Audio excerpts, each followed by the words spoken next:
Part 5. Hari-hari setelah MOS biasa aja, gak ada kejadian istimewa.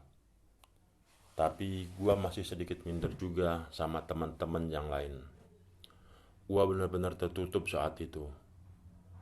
Temen gua cuman Andi. Teman sekelas lainnya cuma tegur sapa biasa. Gak ada yang terlalu dekat juga. Di kelas gua suka mojok sendirian.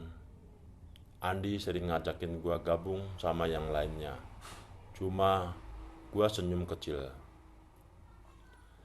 Hari-hari pun gua jalanin seperti biasanya. Sampai suatu ketika di minggu pertama, kejadian itu terjadi. Selepas jam istirahat, gua lagi duduk di kursi belakang, sibuk baca-baca catatan. Tiba-tiba gua didatengin beberapa cewek. Biasalah, zaman dulu cewek-cewek suka bikin kelompok. Nah, yang datengin gua kebetulan kelompok cewek yang super berisik, belagu dan nyebelin di kelas gua. Lo ngapain duduk-duduk doang? Bentak salah satu cewek, namanya Siska. Gak ngapa-ngapain, lagi baca aja, jawab gua jutek. Lo mau ngaku gak ke kita? Atau mau kita laporin guru? Tuduh temennya yang lain, namanya Ocha. Ngaku apaan, Cak? Gua mulai bingung. Udah deh, lo jangan belaga bego. Kita tahu lo kenyang nyolong HP sama duit di tas gua. Ocha masih nuduh gua. Waktu itu HP berfungsi cuma buat SMS sama nelpon doang. Kebayangkan HP-nya gimana? Jangan asal ngomong lo, Cak. Main nuduh-nuduh mana buktinya? Tantang gua. Alah, lo masih gak maku. Siapa lagi yang di kelas ini yang gak keluar pas istirahat tadi? Kan cuma lo doang, anak aneh yang betah di kelas. Ledek Ocha. Terus, kalau gua gak keluar kelas, lo mau seenaknya nuduh gua? Buktiin dulu, Cak, baru ngebacot lo. Gua mulai panas. Udah deh, ngaku aja lo, Den. Daripada tambah panjang, Siska mulai ngomong. Apa yang harus gua lakuin, Sis? Gua bener gak tahu. Bela gua. Udah deh, gua tahu lo, Den.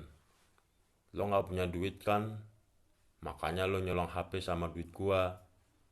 Ocha ngehina gua. Mana melonjak kenceng banget. Teman-teman yang baru selesai istirahat mulai merhatiin. Boy, ada apa nih? Laris banget lo dan dikerubunin cewek. Andi ngomong. Belum tahu dia masalahnya. Udah lo, diem aja, Di. Jangan ikut campur. Siska nyamber. Buset. Galak amat tante. Lagi halangan lo. Andi masih bercanda. Udah lo, diem dulu, Di. Gua ngomong ke Andi. Andi nurut dan langsung duduk di sebelah gua. Ada apaan, Den? Dia ngomong pelan. Mereka nuduh gua ngambil duit sama HP Ocha. Gua jelasin singkat ke Andi. Wah, kalian asal aja. Gua kenal Andi dari SMP. Gua tahu dia. Dia gak bakalan nyolong. Bela Andi. Terus siapa lagi, Di? Cuma dia yang di kelas. Ocha masih ngotot. Terserah lo, mau percaya apa enggak. Gua gak pernah ngambil barang lo. Gua panas. Asal lo tahu, Cak. Mungkin kalau lo cowok, udah gua gebugin lo. Lo udah ngehina gua, nuduh gua tanpa bukti. Gua udah kelewat panas. Gua bakal laporin lo ke guru, teriak Ocha. Dan dia pun langsung pergi ke ruang guru. Wah, kacau tuh anak. Andi mulai ngomong. Resiko orang susah, Andi. Gua senyum pahit. Gak lama berselang, gua denger nama gua di pengeras suara. Panggilan untuk saudara Denny kelas 1J. Harap dapat ke ruang guru sekarang. Terdengar dari pengeras suara. Diulang sampai 2 kali. Gua pergi dulu, Ndi. Gua langsung berdiri. Gua ikut, Den. Gua bisa bela lu. Andi berdiri. Gak usah, Ndi. Lo di sini aja. Santai. Gua gak salah kok. Ucap gua santai. Dan langsung pergi ke ruang guru. Sampai di sana gua lihat Ocha dan Siska lagi duduk berdua. Ocha nangis. Siska ngerangkul dia. Dan gua lihat saat ini ada beberapa guru lagi berdiri. Salah satunya kepala sekolah, Ibu Lastri. Duduk sini, Den. Dia ngomong pelan. Gua langsung duduk. Kamu pasti sudah tahu kenapa dipanggil di sini. Tanya Bu Lastri. Gua manggut. Coba ibu mau dengar dari kamu. Gimana ceritanya? Pinta Bu Lastri. Gua jelasin semua yang terjadi sampai selesai. Bu Lastri mendengarkan tanpa sedikit pun memandang ke arah lain. Matanya fokus ke mata gua. Gua tahu dia lagi nyoba kejujuran gua.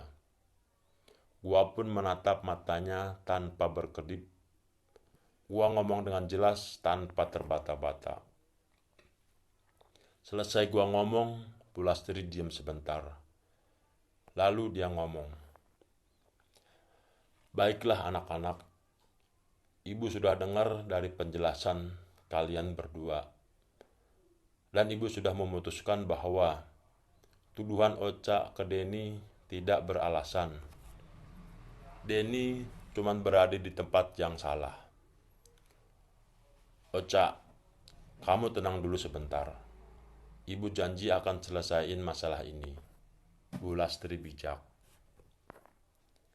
Perasaan gua waktu itu seneng banget. Bukan main senengnya. Gua gak salah. Tiba-tiba ada yang ketok pintu. Semua kepala langsung nengok ke belakang. Denny gak salah, Bu. Benar, Bu. Andi tergagap. Kemudian dia masuk sambil bawa HP dan sebuah dompet. Ini, Bu, dompet sama HP-nya Ocha. Ketinggalan di kantin tadi. Andi mencoba menjelaskan.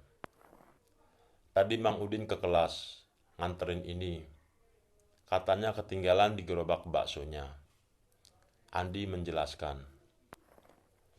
Gua lihat muka Ocha udah merah membara karena malu. Gua pun cuma senyum-senyum doang. Selesai semuanya. Akhirnya Bu Lastri minta Ocha dan Siska buat minta maaf. Gua langsung potong. Gak usah, Bu. Cuma salah paham sedikit kok. Lagian kita sekelas ini gak enak kalau kayak gitu. Gua ngomong gitu maksudnya nyindir mereka biar tambah merasa bersalah. Hehehe. Ilmu setan gua keluar. Setelah itu Ocha, Siska, Andi balik lagi ke kelas. Pas gua mau keluar, gua disuruh Bu Lastri buat tinggal. Den, tunggu bentar. Ibu mau ngomong. Gua langsung duduk lagi. Mau ngomong apaan lagi, Bu? Setelah semua keluar, Bu Lastri langsung duduk di depan gua. Gini, Nak. Ibu banyak dengar dari beberapa guru. Kata mereka kamu jarang bergaul sama teman-teman. Kenapa? Bu Lastri nanya.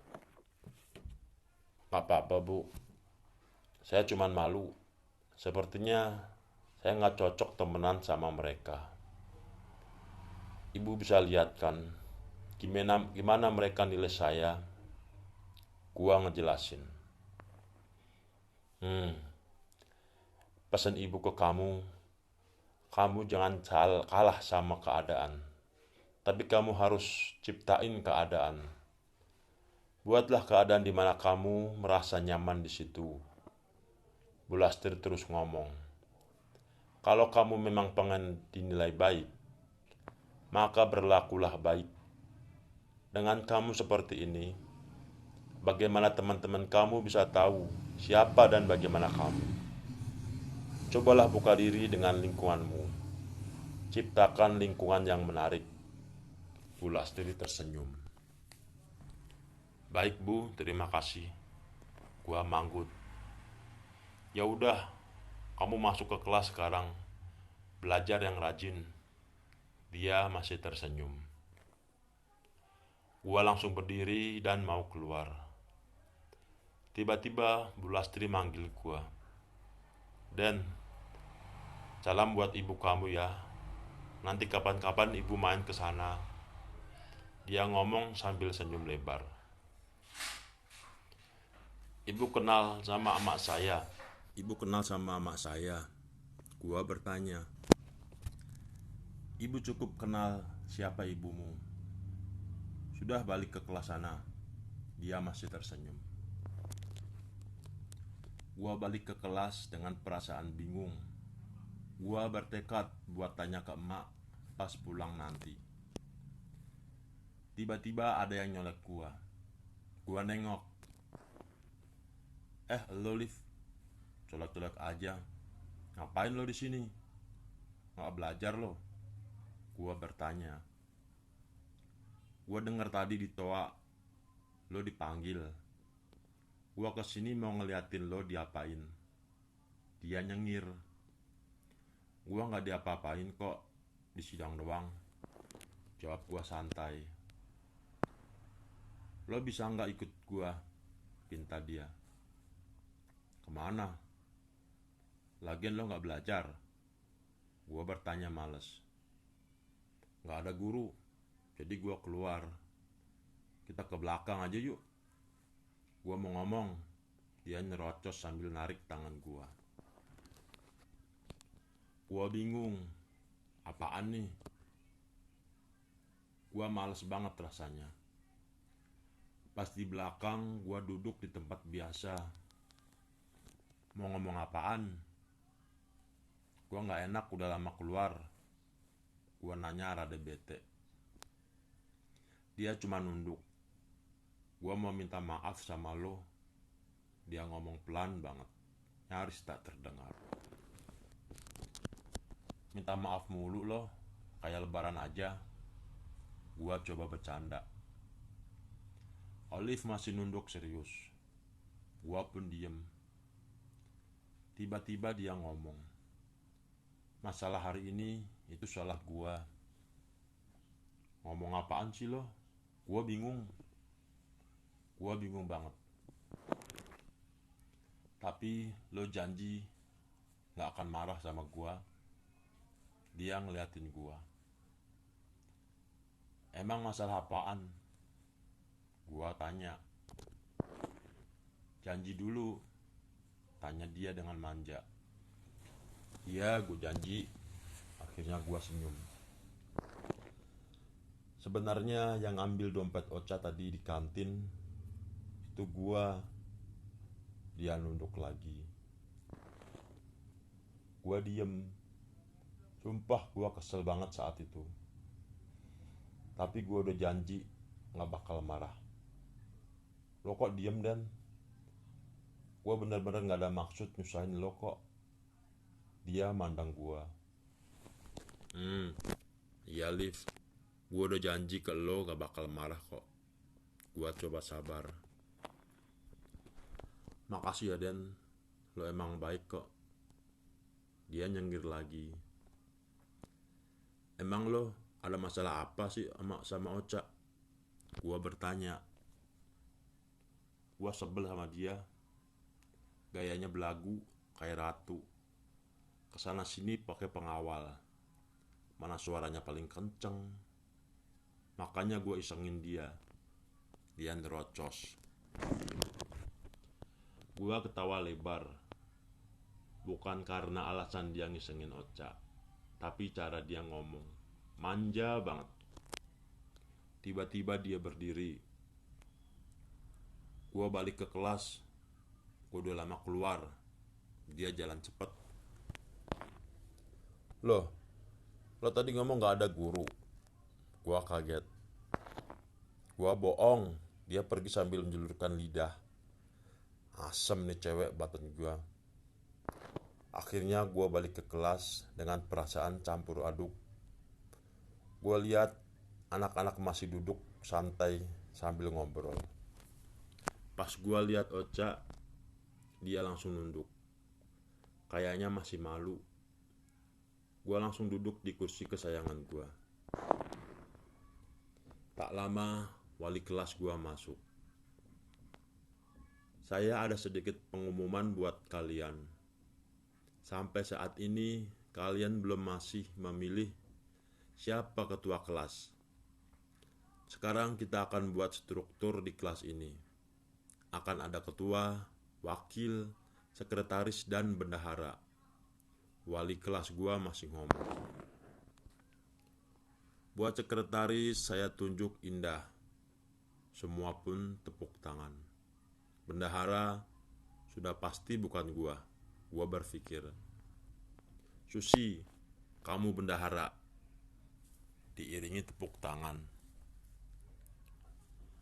Wakil, Nanang, kamu jadi wakil. Kembali tepuk tangan. Dan Denny, kamu ketua kelas. Semua tepuk tangan. Tapi tepuk tangan itu nyaris tak terdengar. Karena kepala gua kosong. Gua kaget. Nih bapak mikir apa? Kok gua dijadiin ketua? Ibarat naik kapal. Gua nahkoda yang bertanggung jawab sama semua kru gua. Gua stres. Kamu harus bisa menjadi ketua yang baik. Cuma itu yang mampu gua dengar dari semua yang diomongin wali kelas gua.